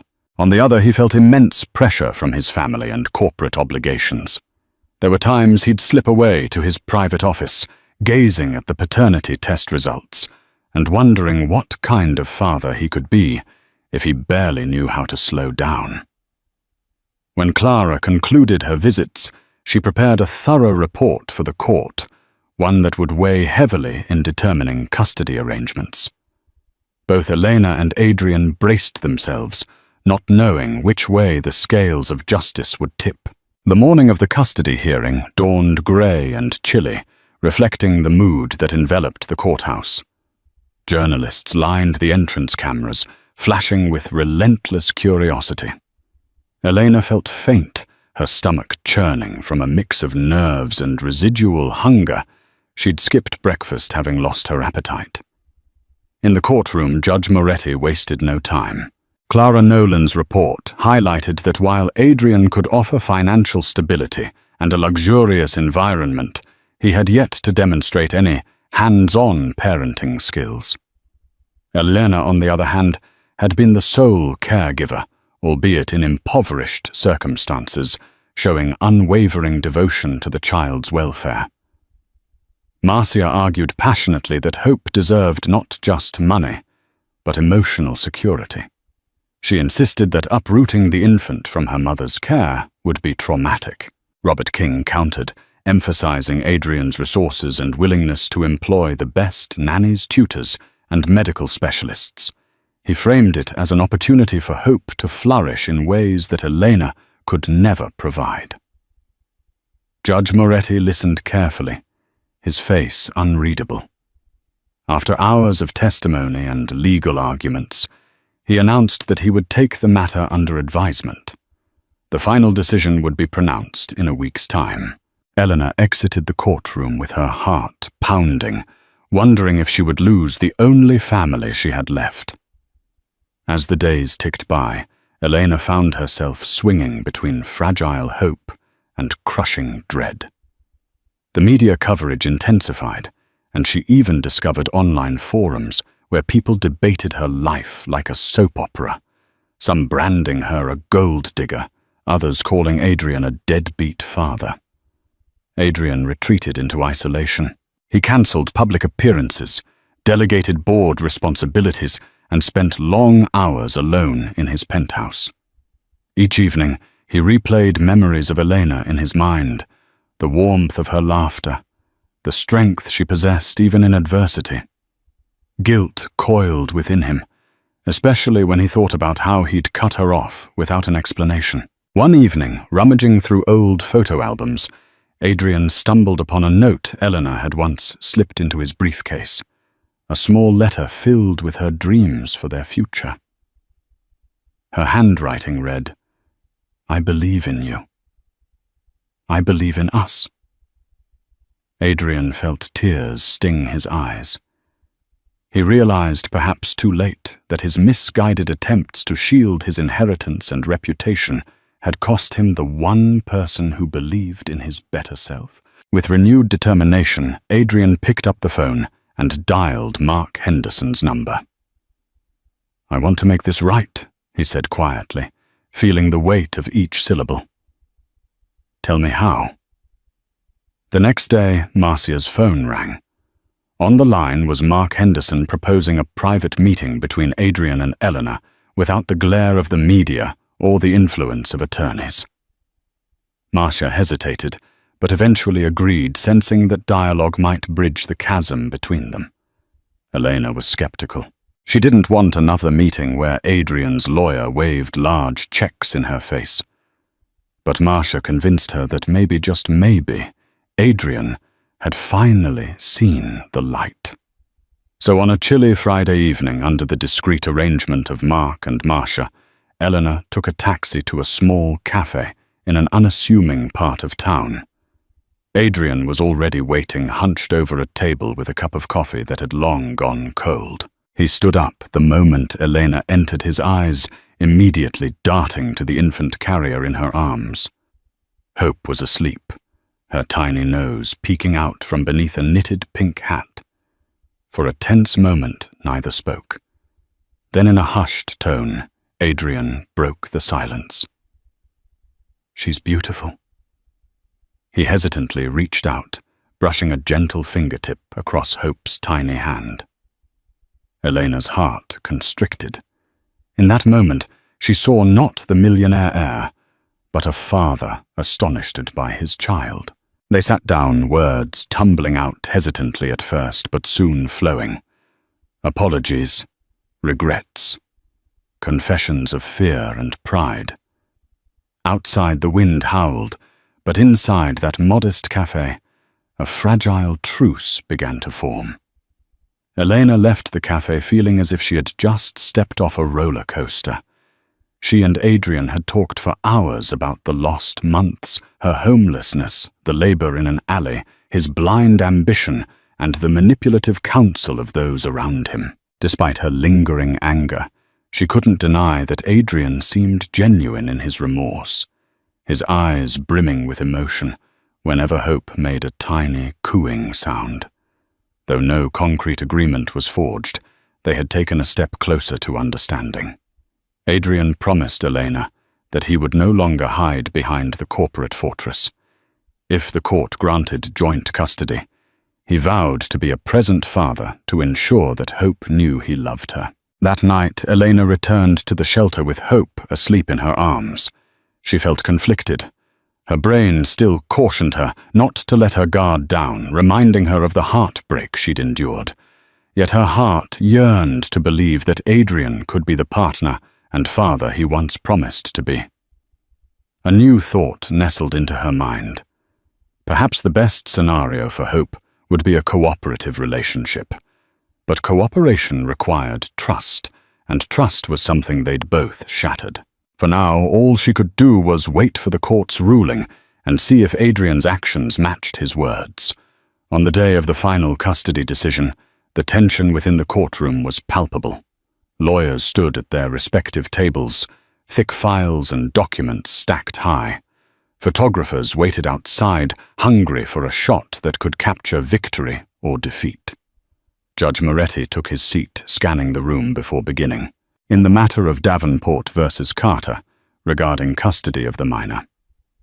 Hope Carter, I have reviewed the Child Services report, listened to both parties and considered the best interest of the child. His voice resonated with authority. Elena clenched her hands tightly. Marcia placed a reassuring hand on her shoulder. Adrian sat across from them, posture rigid. The judge explained that Hope deserved the love and care of both parents, provided each demonstrated fitness and genuine commitment. To that end, Judge Moretti continued, I am granting joint legal custody to both parties. Physical custody will remain primarily with Ms. Carter, given her demonstrated role as the primary caregiver. Mr. Davenport is granted visitation rights with a review scheduled in 6 months to determine if expanded custody is appropriate. Eleanor felt a surge of relief wash over her, tears pooling in her eyes. Adrian exhaled sharply, a complex mix of relief and resolve settling over him.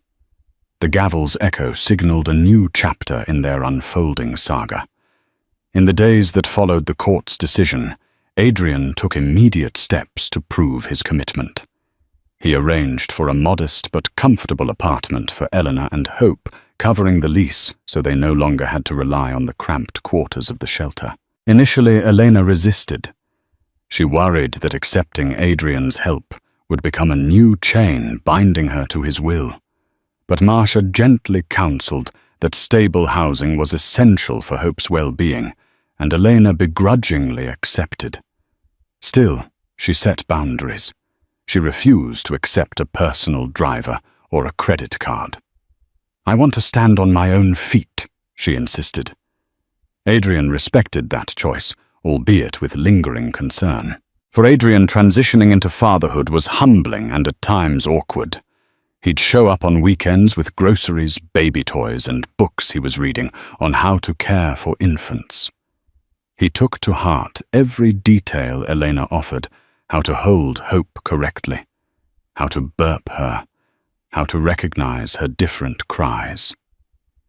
Bit by bit, he caught glimpses of the daily struggles Elena endured, the midnight feedings, the diapers, the constant worry over money. With each late-night bottle he prepared, and each lullaby he learned, Adrian felt a foreign yet comforting sense of purpose awakening in him. As Hope reached 6 months old, her giggles and coos transformed the once quiet apartment into a place of joy and promise. Elena found part-time work at a local community center, helping to organize charity drives for families in need, a role that resonated deeply with her recent experiences. With Adrian's financial support for childcare, She could finally balance work and motherhood. Their co-parenting arrangement wasn't without its challenges. Adrian's demanding schedule sometimes caused him to miss scheduled visits, igniting Elena's frustration. In turn, Elena's pride often made it difficult to accept gifts or assistance beyond the bare minimum. They argued occasionally, old wounds and mistrust surfacing at the worst moments. Yet amid the strain, a growing sense of mutual respect emerged. Adrian discovered that being a father wasn't just about providing resources. It was about being present, listening to the stories of Hope's milestones, her first attempt at crawling her discovery of how to clap her hands with delight.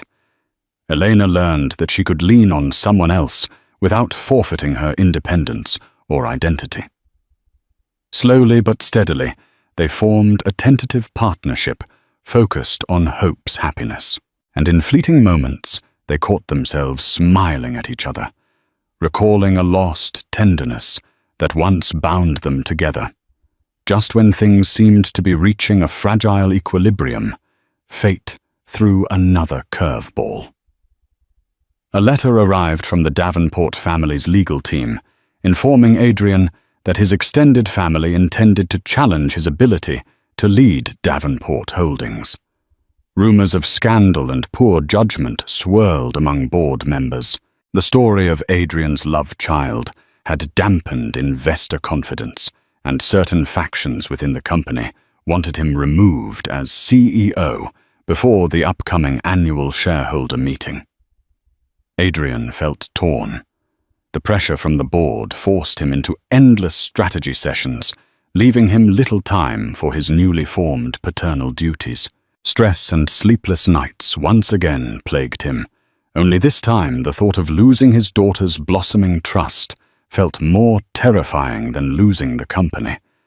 Elena noticed Adrian's sudden absences, the unread texts, the last-minute cancellations. Old anxieties gnawed at her. Was he pulling away again when life became too complicated? But one night, Adrian showed up at the apartment unannounced, eyes dark with exhaustion. "Eleanor," he said quietly, "they're trying to oust me from the company. If I lose my position, I lose my standing, and with that I might lose credibility in court if custody is revisited." In that moment, Eleanor saw past his polished exterior to the vulnerable man she once loved. She felt a rush of sympathy remembering her own struggles for survival. They were both fighting battles, each in a different arena, but connected by the same driving force, Hope's future. Determined not to let external forces tear them apart, Adrian and Elena found themselves working together in an unexpected way. While Adrian battled board politics, Elena, in her own quiet manner, stepped forward to defend him publicly. She gave a small interview to a local reporter, someone she trusted from her volunteer work, clarifying that Adrian was not the villain that tabloids painted him to be.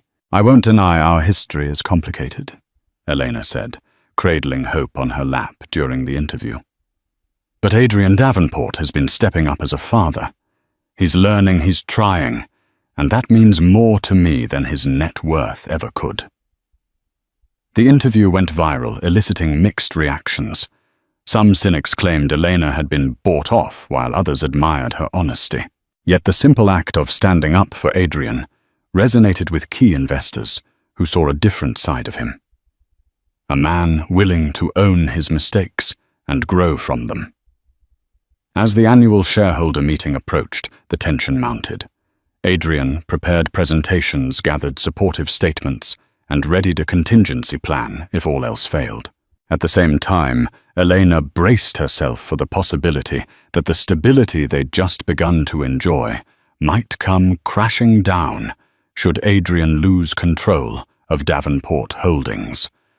The day of the shareholder meeting arrived with all the drama of a high-stakes showdown.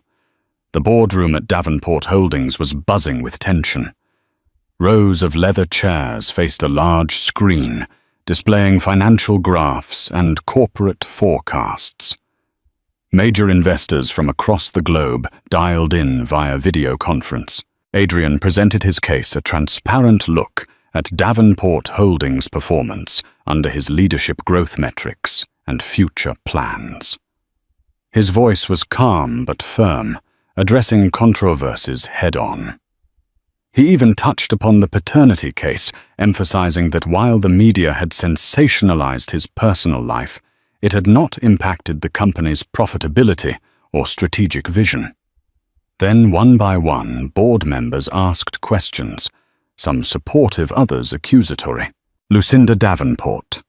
His stepmother led the charge to remove him, claiming he lacked the moral fiber to represent the company. Adrian countered calmly, reminding everyone that personal matters should not outweigh professional competence. In a surprising twist, Mark Henderson, Adrian's personal attorney, stood to share statements from philanthropic organizations praising Adrian's renewed commitment to social causes, some of which Elena had encouraged him to support. Slowly, the atmosphere shifted.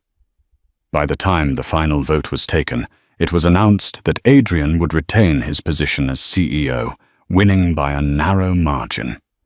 Relief washed over him, but as he walked out of the boardroom, he knew this was only one victory in a much larger battle for redemption. That evening, Adrian arrived at Elena's apartment with a bouquet of lilies, her favorite flower. While the gesture was simple, it was the first time in months he'd shown up for a reason other than fatherly duties or crisis management. Elena welcomed him inside, noticing the weariness etched on his face. They sat in the small living room, the sound of Hope's lullaby machine humming softly from the bedroom. Adrian recounted the day's events, the tension, the accusations, the final vote. Elena listened, relieved that he'd managed to hold on to his leadership role.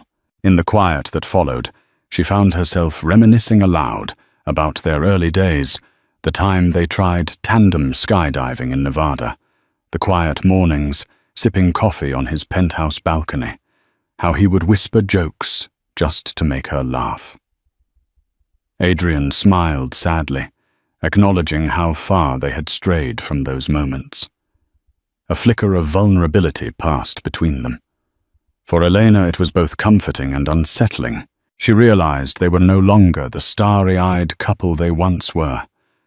Too many harsh realities had tested their bond. Yet in that fleeting moment, the possibility of forging a new relationship built on honesty and shared responsibility didn't seem so impossible. Over the following weeks, Adrian gradually transitioned into a more present, engaged father. No longer buried beneath the avalanche of corporate obligations, he restructured his schedule, hiring trusted deputies to manage the day-to-day operations of Davenport Holdings. That decision gave him something money couldn't buy: time. And he poured that time into being with Hope. He arrived early on weekends, often surprising Elena with breakfast in hand, usually slightly cold, but the thought warmed her. Together they experienced milestones that most parents took for granted. Adrian was there when Hope giggled uncontrollably at her first bubble bath, and when she tried to crawl only to topple face first onto a plush rug. He laughed, cheered, and even cried when Hope uttered her first word. Mama Eleanor teased him for pouting, but secretly she was touched by how deeply he cared. The community center where Elena worked was preparing for its biggest event, yet a charity gala supporting homeless mothers and children. It was a cause deeply personal to her, and she'd spent months helping to organize every detail.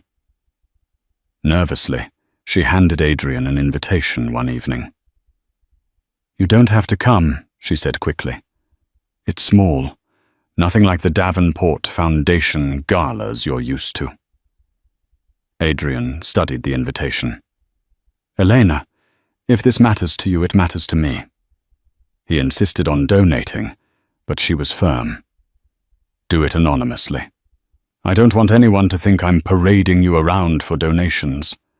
He smiled. Then I'll show up and clap the loudest when you take the mic."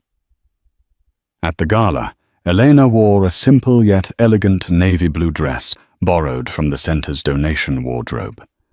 She moved gracefully between guests, sharing her story without embellishing the tragedy or martyring herself.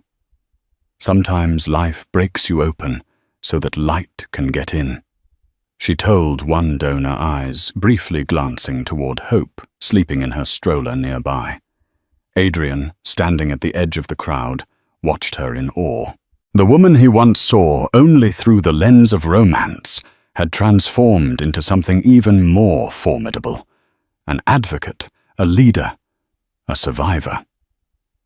After her speech, which ended with a standing ovation, Eleanor found Adrian waiting for her in the hallway, holding 2 cups of punch and looking slightly overwhelmed. "You were incredible," he said. "Honestly, I've never been prouder." Elena looked at him, unsure how to respond. So much had passed between them. Betrayal, distance, hardship. But in that moment, she saw none of it. She saw a man slowly shedding his armor, trying to rebuild what he had once destroyed.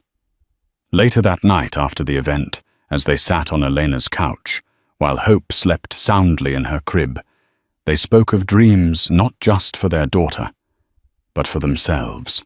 Not the extravagant kind from their past, but quiet, meaningful ones, starting a literacy program at the center, traveling someday with Hope, maybe even writing a children's book together.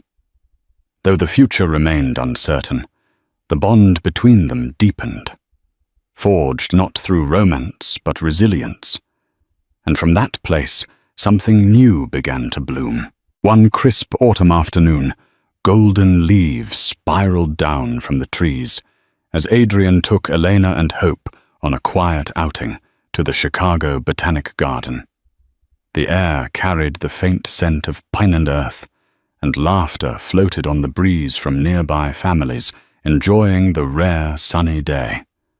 Hope, now full of energy and curiosity, sat in her stroller wide-eyed at every fluttering leaf and blooming petal, pointing and babbling in delight. Adrian pushed the stroller gently while Elena walked beside him.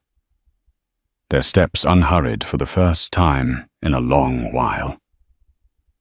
The sunlight glinted through the trees, casting shifting patterns on the path. It felt almost surreal after all the months of legal battles, sleepless nights and heartbreak, to be here in a moment so peaceful and undisturbed. They paused near a small pond where ducks drifted lazily across the surface. Adrian reached into his coat pocket and pulled out a few breadcrumbs he'd brought along. "Let's give her her first duck-feeding memory," he said, smiling as he handed a few crumbs to Elena and crouched beside Hope. The little girl squealed with glee as Adrian helped her toss them into the water. When they found a shaded bench beneath a tall oak tree, Elena sat down and leaned back, watching as Adrian continued to entertain Hope with silly faces and animated animal sounds. The bond between them had grown stronger, unmistakably genuine. Elena couldn't deny how far Adrian had come, not just in court appearances or financial responsibility, but in the daily unglamorous moments of fatherhood. Adrian eventually joined her on the bench, sitting close, but careful not to presume too much. There was a long silence before he spoke. "I've been thinking," he said, eyes fixed on Hope, playing with a leaf in her tiny hands. "About everything. How far we've come, and how far I still need to go." Elena turned her head toward him, listening intently. "I know I can't rewrite the past," he continued, "but I want to build something better for her, for us. I'm not talking about a perfect family wrapped in a bow. I know we're not there, but maybe we could try again. Not just as co-parents, but as something more." Elena felt her breath catch slightly. She looked down at their intertwined hands, remembering every low point the alley. the courtroom, the nights when she doubted she could survive. And yet here he was, not the arrogant millionaire she had once feared, but a man learning to love with humility and care. "I don't have an answer right now," she said softly, brushing a wind-blown curl from her face. "But I'm willing to keep walking forward with you. One step at a time." Adrian nodded slowly, clearly moved. That's all I could hope for. As the sun dipped lower and the shadows lengthened, the three of them sat in quiet harmony, watching the ducks glide across the pond. It wasn't a fairy tale ending, but it was real. It was healing, and it was theirs. 3 months later, the sharp bite of winter had returned, but Elena Carter no longer feared the cold. She stood inside a modest but warm townhouse nestled on a quiet street in Evanston, a far cry from the shelter beds and crumbling walls of her past. The house was part of a new chapter she and Adrian had begun, one rooted not in old promises, but in careful progress. They had agreed to co-parent under one roof, not as lovers, but as partners in raising their daughter. Separate bedrooms, separate routines, but shared goals and growing respect. Hope toddled across the hardwood floor in mismatched socks, giggling as she clutched her favorite stuffed bear. Adrian sat cross-legged nearby, trying to baby-proof the bookshelf with instructions that might as well have been written in Greek. "These screws are evil," he muttered, prompting a laugh from Elena as she walked in with 2 mugs of tea. They still clashed now and then over money, over chores, over what constituted a suitable bedtime snack. But unlike before, they had learned how to listen. Arguments no longer escalated into cold silences. Instead, they ended with open conversations and quiet apologies. It was messy, imperfect, and very human. Their evenings had taken on a quiet rhythm. After Hope's bath, they'd gather in the small living room, with warm blankets and board books. Adrian had developed a flair for dramatic bedtime readings, complete with voices and sound effects that left Hope squealing with joy, and Elena smiling in spite of herself. When Hope was finally tucked into bed, the adults often lingered, sometimes talking, sometimes simply enjoying the silence that comes after a day well lived. One night, as snow flurries drifted past the window, Elena turned to Adrian and shared a new idea she'd been working on, expanding the community center's outreach to include legal aid and early childhood support. Adrian, genuinely impressed, offered to connect her with some of his philanthropic contacts, not as a favor, but as a collaborator. "You're building something powerful, Elena," he said. "It deserves the spotlight." "And you," she asked, "what are you building now?" He hesitated. "I think I'm learning how to build a life, not just a legacy. Something real. Something that doesn't disappear when the cameras turn off." They exchanged a long glance full of unspoken understanding. There was no rush to define what they were neither fully reconciled nor completely apart. What mattered was the space they'd created, one of safety, of effort, of love, expressed in small daily acts. Elena often thought back to that night in the alley, shivering, terrified, alone. It had marked the beginning of the hardest chapter in her life, but it had also led her here, to warmth, to healing, to possibility.